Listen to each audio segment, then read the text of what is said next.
ਵਾਹਿਗੁਰੂ ਜੀ ਕਾ ਖਾਲਸਾ ਵਾਹਿਗੁਰੂ ਜੀ ਕੀ ਫਤਿਹ। ਅੱਜ ਆਪਾਂ ਭਾਈ ਸਾਹਿਬ ਭਾਈ ਗੁਰੂ ਇਕਬਾਲ ਸਿੰਘ ਜੀ ਵੱਲੋਂ ਲਿਖੀ ਗਈ ਕਿਤਾਬ ਜੀਵਨ ਸੇਧਾਂ ਵਿੱਚ ਉਹਨਾਂ ਨੂੰ ਸੰਗਤ ਵੱਲੋਂ ਪੁੱਛੇ ਗਏ ਸਵਾਲਾਂ ਤੇ ਜਵਾਬਾਂ ਦੀ ਸਾਂਝ ਪਾਉਣ ਜਾ ਰਹੇ ਹਾਂ। ਸਵਾਲ: ਅੱਜ ਦੇ ਯੁੱਗ ਵਿੱਚ ਲੋਕ ਆਪਣੀ ਬੁੱਧੀ ਨੂੰ ਜ਼ਿਆਦਾ ਸਮਝਦੇ ਹਨ ਤੇ ਤਰਕ ਨਾਲ ਗੱਲ ਕਰਦੇ ਹਨ। ਕਈ ਵਾਰ ਸੁਣਨ ਨੂੰ ਮਿਲਦਾ ਹੈ ਕਿ ਅਸੀਂ ਸਿਮਰਨ ਨਹੀਂ ਕਰਦੇ, ਪਰ ਇਸ ਦੇ ਨਾਲ ਅਸੀਂ ਕਿਸੇ ਦਾ ਬੁਰਾ ਵੀ ਨਹੀਂ ਕਰਦੇ ਅਤੇ ਹਮੇਸ਼ਾ ਕਿਸੇ ਦਾ ਚੰਗਾ ਹੀ ਸੋਚਦੇ ਹਾਂ। ਕਿ ਇਸ ਦੇ ਬਾਵਜੂਦ ਵੀ ਪਾਠ ਸਿਮਰਨ ਜ਼ਰੂਰੀ ਹੈ? ਜਵਾਬ: ਜੇ ਕੋਈ ਕਿਸੇ ਦਾ ਹਮੇਸ਼ਾ ਹੀ ਚੰਗਾ ਸੋਚਦਾ ਹੈ ਜਾਂ ਕਰਦਾ ਹੈ ਤਾਂ ਇਸ ਨੂੰ ਨਿਰਮਲ ਕਰਨੀ ਕਹਿੰਦੇ ਹਨ। ਪਰ ਨਿਰਮਲ ਕਰਨੀ ਦੇ ਨਾਲ ਪਾਠ ਸਿਮਰਨ ਕਰਨਾ ਵੀ ਬਹੁਤ ਜ਼ਰੂਰੀ ਹੈ। ਜਿਸ ਤਰ੍ਹਾਂ ਕਿਸੇ ਪੰਛੀ ਦਾ ਇੱਕ ਪੰਖ ਹੋਵੇ ਤਾਂ ਉਹ ਉੱਡ ਨਹੀਂ ਸਕਦਾ। ਜੇਕਰ ਉਸ ਨੇ ਉੱਡਣਾ ਹੋਵੇ ਤਾਂ ਉਸ ਲਈ 2 ਪੰਖਾਂ ਦੀ ਜ਼ਰੂਰਤ ਹੈ। ਇਸੇ ਤਰ੍ਹਾਂ ਜੇ ਅਸੀਂ ਚੰਗੇ ਕਰਮ ਕਰਦੇ ਹਾਂ ਤਾਂ ਸਾਡੇ ਕੋਲ ਇੱਕ ਪੰਖ ਹੈ। ਜੇ ਇਸ ਦੇ ਨਾਲ ਪਾਠ ਸਿਮਰਨ ਵੀ ਹੈ ਤਾਂ 2 ਪੰਖ ਹਨ। ਦੂਜੀ ਗੱਲ ਇਹ ਵੀ ਹੈ ਕਿ ਪ੍ਰਾਣੀ ਦੀ ਮੌਤ ਉਪਰੰਤ ਅਖੀਰ ਤੱਕ ਕੇਵਲ ਨਾਮ ਹੀ ਨਾਲ ਜਾਂਦਾ ਹੈ। ਬਾਕੀ ਜਿੰਨੇ ਪੁੰਨ ਅਸੀਂ ਬਣਾਏ ਹੁੰਦੇ ਹਨ ਉਹ ਰਸਤੇ ਵਿੱਚ ਹੀ ਰਹਿ ਜਾਂਦੇ ਹਨ। ਸੰਤ ਵਰਿਆਮ ਸਿੰਘ ਜੀ ਵੱਲੋਂ ਇੱਕ ਰਸਾਲਾ ਛਪਦਾ ਹੈ, ਆਤਮ ਮਾਰਗ। ਉਸ ਵਿੱਚ ਜ਼ਿਕਰ ਹੈ ਕਿ ਇੱਕ ਬੀਬੀ ਰੋਜ਼ਾਨਾ ਸੰਗਤ ਵਿੱਚ ਆਉਂਦੀ ਸੀ, ਜਿਸ ਦਾ ਨਾਮ ਸੁਰਜੀਤ ਕੌਰ ਲਿਖਿਆ ਹੈ। ਉਹ ਬੀਬੀ ਮਾਇਆ ਵੱਲੋਂ ਬਹੁਤ ਹੀ ਅਮੀਰ ਵੀ ਨਹੀਂ ਸੀ।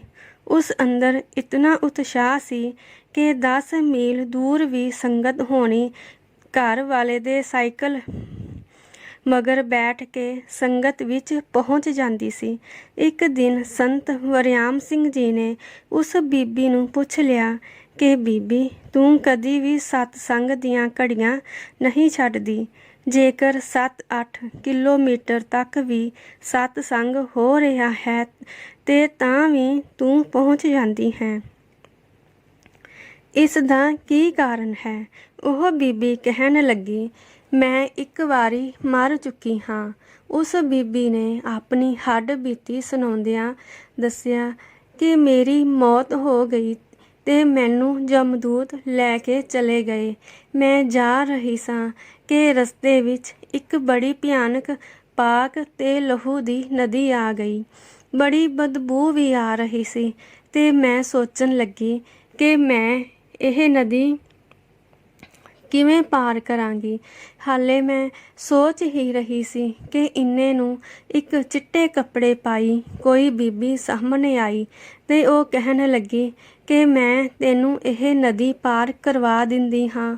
ਉਸ ਨੇ ਮੈਨੂੰ ਚੁੱਕ ਕੇ ਨਦੀ ਪਾਰ ਕਰਵਾ ਦਿੱਤੀ ਤੇ ਮੈਂ ਉਸ ਨੂੰ ਪੁੱਛਿਆ ਕਿ ਤੂੰ ਕੌਣ ਹੈ? ਉਹ ਚਿੱਟੇ ਕੱਪੜੇ ਵਾਲੀ ਬੀਬੀ ਕਹਿਣ ਲੱਗੀ, ਮੈਂ ਕੋਈ ਬੀਬੀ ਨਹੀਂ, ਮੈਂ ਇੱਕ ਪੁੰਨ ਹਾਂ। ਤੂੰ ਆਪਣੇ ਜੀਵਨ ਵਿੱਚ ਇੱਕ ਪੰਛੀ ਦੇ ਪੈਰਾਂ 'ਚ ਡੋਰ ਫਸ ਗਈ ਸੀ। ਤੂੰ ਡੋਰ ਖੋਲ ਕੇ ਉਸ ਨੂੰ ਆਜ਼ਾਦ ਕਰਕੇ ਉਸ ਦਾ ਭਲਾ ਕੀਤਾ ਸੀ ਤੇ ਤੇਰਾ ਇੱਕ ਪੁੰਨ ਬਣ ਗਿਆ ਸੀ। ਤੇ ਜਿਹੜਾ ਤੂੰ ਇਹ ਪੁੰਨ ਕੀਤਾ ਸੀ, ਮੈਂ ਕੋਈ ਹੋਰ ਨਹੀਂ, ਤੇਰਾ ਉਹ ਪੁੰਨ ਹਾਂ। ਤੇਰਾ ਉਹ ਪੁੰਨ ਸਾਹਮਣੇ ਆਇਆ ਹੈ। ਉਸ ਪੁੰਨ ਸਦਕੇ ਮੈਂ ਤੈਨੂੰ ਨਦੀ ਪਾਰ ਕਰਾਈ ਹੈ ਤੇ ਹੁਣ ਤੇਰਾ ਇਹ ਪੁੰਨ ਇੱਥੇ ਖਤਮ ਹੋ ਗਿਆ ਹੈ ਤੇ ਅਖੀਰ ਤੱਕ ਤਾਂ ਸਿਰਫ ਜਿਹੜਾ ਤੂੰ ਜੀਵਨ ਵਿੱਚ ਨਾਮ ਜਪਿਆ ਹੈ ਉਸ ਨੇ ਹੀ ਜਾਣਾ ਹੈ। ਜਦੋਂ ਧਰਮਰਾਜ ਦੇ ਸਾਹਮਣੇ ਮੈਨੂੰ ਪੇਸ਼ ਕੀਤਾ ਗਿਆ ਤਾਂ ਧਰਮਰਾਜ ਜਮਦੂਤਾਂ ਨੂੰ ਕਹਿਣ ਲੱਗਾ ਕਿ ਤੁਸੀਂ ਕਿਸ ਬੀਬੀ ਨੂੰ ਲੈ ਆਏ ਹੋ, ਇਸ ਨੂੰ ਵਾਪਸ ਲੈ ਜਾਓ। ਉਹ ਬੀਬੀ ਕਹਿਣ ਲੱਗੀ ਕਿ ਜਮਦੂਤ ਮੈਨੂੰ ਵਾਪਸ ਲੈ ਆਏ ਤੇ ਇੱਧਰੋਂ ਮੈਂ ਜਿਉਂਦੀ ਹੋਈ ਤੇ ਦੂਸਰੇ ਮੁਹੱਲੇ ਵਿੱਚ ਮੇਰੇ ਨਾਂ ਦੀ ਇੱਕ ਹੋਰ ਬੀਬੀ ਦੀ ਮੌਤ ਹੋ ਗਈ। ਉਹ ਬੀਬੀ ਕਹਿਣ ਲੱਗੀ ਕਿ ਉਸ ਦਿਨ ਤੋਂ ਬਾਅਦ ਮੈਂ ਜਿੰਨੀ ਦੂਰ ਵੀ ਸਤਸੰਗ ਹੋਵੇ ਮੈਂ ਨਹੀਂ ਛੱਡਦੀ, ਕਿਉਂਕਿ ਅਖੀਰ ਤੱਕ ਸਿਰਫ ਨਾਮ ਹੀ ਸਹਾਈ ਹੁੰਦਾ ਹੈ। ਇਸ ਲਈ ਨਿਰਮਲ ਕਰਨੀ ਵੀ ਜ਼ਰੂਰੀ ਹੈ, ਪਰ ਗੁਰਬਾਣੀ ਤੇ ਸਿਮਰਨ ਦਾ ਨੇਮ ਵੀ ਨਾਲ ਜ਼ਰੂਰੀ ਹੈ। ਸਵਾਲ: ਹੋਣੀ ਕਿੰਨੀ ਤਰ੍ਹਾਂ ਦੀ ਹੁੰਦੀ ਹੈ? ਜਵਾਬ: ਹੋਣੀ 3 ਤਰ੍ਹਾਂ ਦੀ ਹੁੰਦੀ ਹੈ। ਨੰਬਰ 1 ਹੋਣੀ, ਨੰਬਰ 2 ਤੀਵਰ ਹੋਣੀ ਤੇ ਨੰਬਰ 3 ਤਰ ਤੀਵਰ ਹੋਣੀ। ਹੋਣੀ ਤੇ ਤੀਵਰ ਹੋਣੀ ਪਾਠ ਕਰਨ ਨਾਲ, ਜਪ ਤਪ ਵਧਾਉਣ ਨਾਲ, ਗੁਰੂ ਸਾਹਿਬ ਜੀ ਦਾ ਨਾਮ ਦੇ ਰੰਗੇ ਹੋਏ ਮਹਾਂਪੁਰਸ਼ਾਂ ਦੀ ਕਿਰਪਾ ਹੋਣ ਨਾਲ ਬਦਲੀ ਵੀ ਜਾ ਸਕਦੀ ਹੈ। ਪਵਿੱਤਰ ਗੁਰਬਾਣੀ ਵਿੱਚ ਦਰਜ ਹੈ, ਜਿਸ ਉੱਪਰ ਪ੍ਰਭ ਕਿਰਪਾ ਕਰੇ ਤਿਸ ਉੱਪਰ ਤੇ ਕਾਲ ਪਰ ਹਰੇ। ਪਰ ਤਰ ਤੀਵਰ ਹੋਣੀ ਹੋ ਕੇ ਹੀ ਰਹਿੰਦੀ ਹੈ। ਸਵਾਲ: ਸਮਾਂ ਪਾਸ ਕਰਨ ਅਤੇ ਸਮਾਂ ਸਫਲ ਕਰਨ ਵਿੱਚ ਕੀ ਫਰਕ ਹੈ? ਜਵਾਬ: ਗੁਰਸਿੱਖ ਨੇ ਸਮਾਂ ਪਾਸ ਨਹੀਂ ਕਰਨਾ, ਸਗੋਂ ਗੁਰਸਿੱਖ ਨੇ ਆਪਣਾ ਸਮਾਂ ਸਫਲਾ ਕਰਨਾ ਹੈ।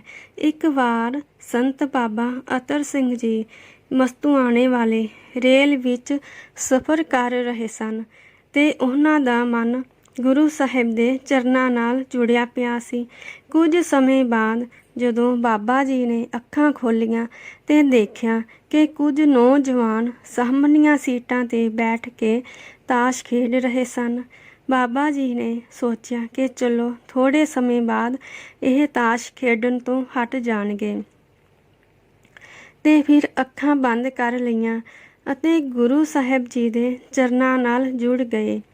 ਕੁਝ ਸਮੇਂ ਮਗਰੋਂ ਜਦੋਂ ਦੁਬਾਰਾ ਅੱਖਾਂ ਖੋਲ੍ਹੀਆਂ ਤਾਂ ਬਾਬਾ ਜੀ ਨੇ ਦੇਖਿਆ ਕਿ ਉਹ ਨੌਜਵਾਨ ਉਸੇ ਤਰ੍ਹਾਂ ਹੀ ਤਾਸ਼ ਖੇਡਣ ਵਿੱਚ ਮਸਤ ਸਨ। ਬਾਬਾ ਜੀ ਨੇ ਉਹਨਾਂ ਨੌਜਵਾਨਾਂ ਨੂੰ ਪੁੱਛਿਆ ਕਿ ਤੁਸੀਂ ਤਾਸ਼ ਕਿਉਂ ਖੇਡ ਰਹੇ ਹੋ? ਉਹਨਾਂ ਨੌਜਵਾਨਾਂ ਨੇ ਕਿਹਾ ਕਿ ਬਾਬਾ ਜੀ, ਅਸੀਂ ਟਾਈਮ ਪਾਸ ਕਰ ਰਹੇ।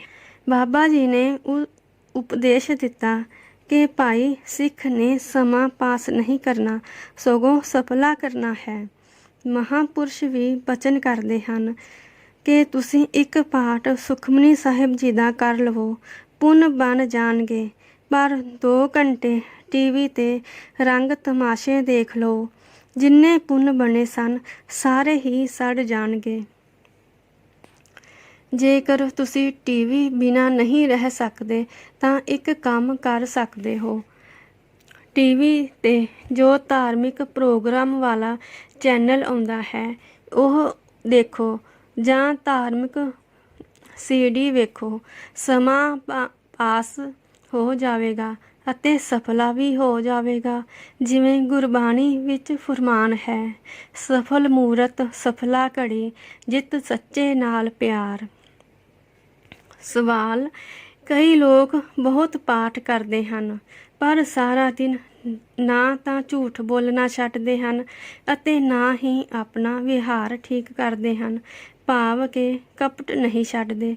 ਅਜਿਹੇ ਲੋਕਾਂ ਦਾ ਕੀ ਅੰਜਾਮ ਹੁੰਦਾ ਹੈ? ਜਵਾਬ: ਇਹ ਉਹ ਲੋਕ ਹਨ ਜੋ ਪਾਠ ਕਰਕੇ ਛੇਕਾਂ ਵਾਲੇ ਭਾਂਡੇ ਵਿੱਚ ਪੁੰਨਾਂ ਰੂਪੀ ਦਾਤ ਪਾਈ ਜਾ ਰਹੇ ਹਨ, ਪਰ ਇੱਕ ਪਾਸੇ ਪਾਉਂਦੇ ਹਨ ਤੇ ਨਾਲ ਹੀ ਦੂਸਰੇ ਪਾਸੇ ਰੋੜੀ ਜਾਂਦੇ ਹਨ। ਇਹਨਾਂ ਲੋਕਾਂ ਵਾਸਤੇ ਹੀ ਸ੍ਰੀ ਗੁਰੂ ਗ੍ਰੰਥ ਸਾਹਿਬ ਜੀ ਵਿੱਚ ਲਿਖਿਆ ਹੈ, ਹਰ ਹਰ ਕਰੇ ਨਿਤ ਕਪਟ ਕਮਾਵੇ, ਹਿਰਦਾ ਸੁਧ ਨਾ ਹੋਈ, ਅਨ ਦਿਨ ਕਰਮ ਕਰੇ ਬਹੁ ਤੇਰੇ, ਸੁਪਨੇ ਸੁਖ ਨਾ ਹੋਈ। ਪੰਗਤੀਆਂ ਬਹੁਤ ਹੀ ਤਾੜਨਾ ਵਾਲੀਆਂ ਹਨ, ਸੁਣ ਕੇ ਦਿਲ ਕੰਬ ਜਾਂਦਾ ਹੈ। ਸੁਖਮਨੀ ਸਾਹਿਬ ਜੀ ਦੀ ਬਾਣੀ ਵਿੱਚ ਵੀ ਲਿਖਿਆ ਹੈ, ਸਰਬ ਧਰਮ ਮਹਿ ਸ੍ਰੇਸ਼ਟ ਧਰਮ, ਹਰਿ ਕੋ ਨਾਮ ਜਪ ਨਿਰਮਲ ਕਰਮ। ਨਾਮ ਵੀ ਜਪ, ਪਾਠ ਵੀ ਕਰ ਅਤੇ ਨਿਰਮਲ ਕਰਮ ਵੀ ਕਰ। ਸਵਾਲ: ਸਤਿਕਾਰ। ਮੇਰੇ ਰਿਸ਼ਤੇਦਾਰਾਂ ਵਿੱਚ ਇੱਕ ਲੜਕਾ ਆਪਣੇ ਮਾਪਿਆਂ ਨੂੰ ਬਹੁਤ ਤੰਗ ਕਰਦਾ ਹੈ ਅਤੇ ਇਤਨੀ ਬਦਤਮੀਜ਼ੀ 'ਤੇ ਉੱਤਰ ਆਉਂਦਾ ਹੈ ਕਿ ਬਰਦਾਸ਼ਤ ਨਹੀਂ ਹੁੰਦਾ। ਕੀ ਕੀਤਾ ਜਾਵੇ? ਜਵਾਬ: ਬੱਚੇ ਦੇ ਮਾਪਿਆਂ ਨੂੰ ਬੇਨਤੀ ਕੀਤੀ ਜਾਵੇ ਕਿ ਸ੍ਰੀ ਅੰਮ੍ਰਿਤਸਰ ਸਾਹਿਬ ਵਿਖੇ ਗੁਰਦੁਆਰਾ ਬਿਬੇਕਸਰ ਸਾਹਿਬ ਤੋਂ ਅੰਮ੍ਰਿਤ ਲਿਆ ਕੇ ਕੌਲੀ ਵਿੱਚ ਅੰਮ੍ਰਿਤ ਪਾ ਕੇ ਕੁਝ ਪਾਠ ਜਪਜੀ ਸਾਹਿਬ ਜੀ ਦੇ ਕਰਕੇ ਬੱਚੇ ਨੂੰ ਛਕਾਇਆ ਜਾਵੇ।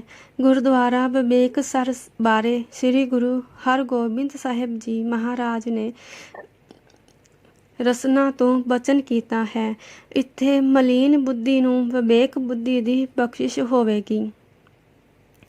ਜਿਵੇਂ ਗੁਰਬਾਣੀ ਦਾ ਫੁਰਮਾਨ ਹੈ, ਪ੍ਰਭ ਕੇ ਸਿਮਰਨ ਗਿਆਨ ਧਿਆਨ ਤਤ ਬੁੱਧ।